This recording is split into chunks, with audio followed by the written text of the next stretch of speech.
continuing on with our Hands Devo, and today's is called Raised Up. We were at a baseball game recently, and the crowd did the wave. Do you remember that? As they were rallying for their team to win near the end of the game. And I was so surprised I hadn't been part of a wave in a long time.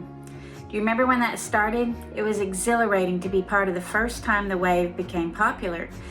One group stood up and waved, and it spread across the entire stadium, and it's pretty cool. And it was still cool when we did it again. In this devotional, we're observing a wave of a different kind where raised hands, palms up, are lifted up in worship to God.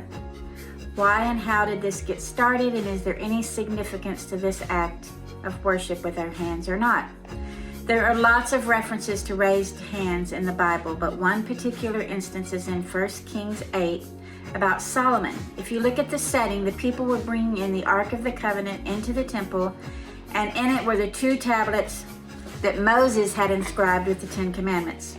It also says a cloud filled the temple like a really thick presence of God, and it says his glory filled the temple. And then the king, Solomon, began to praise God for fulfilling all of his promises, and it says in verse 22, he spread out his hands towards heaven, hands raised up. He prays to God a pretty incredible prayer full of thanksgiving, exaltation, petition, prayers for forgiveness, a plea that God will lead and teach them, and for those things that he has yet to hear of the greatness of God. What a full prayer of all the things. And it says he was kneeling as he prayed.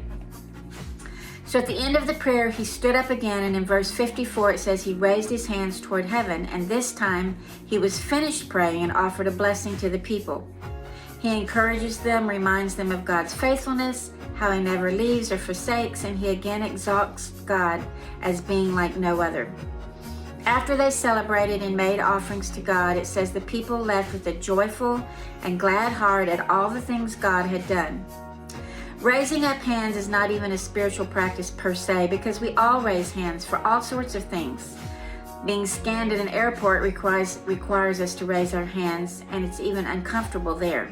But we raise our hands at a baseball game before entering. I had to lift up my hands before that game with my phone in my hand. It's a vulnerable position, and in those situations, so uncomfortable.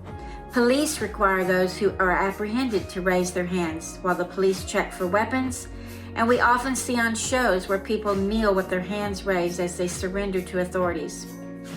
Those examples are examples of being told to raise our hands, requiring us to lift them up, threatening us if we don't, or we can't proceed.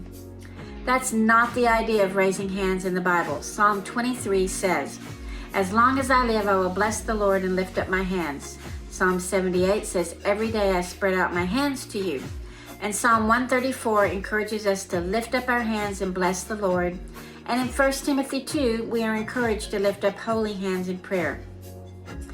Positioning of our hands tells a lot. Closed fists can indicate anger, unwillingness to share, and all sorts of selfishness. Hands that hang down can perhaps mean that we're just done, or we're in despair, or we're over it, or we're exhausted. And hands that reach out might be hands that give, welcome, and share. Hands speak. So raising up our hands in worship to bless and surrender ourselves to God is not a weird gesture at all. We can call it an act of surrender, but I like to see it as a response to a gracious God. That's what it was in Solomon's story. My gosh, that prayer was full of all the things a prayer should be. It was acknowledging who God is, realizing our need for him in our lives, praising him for what he's done and will do. How could we hang our hands in despair or in a fist against another, or keep them closed and never open when the God we serve is so great? Maybe raising your hands in public worship is too uncomfortable for you, but try it at home in your private time.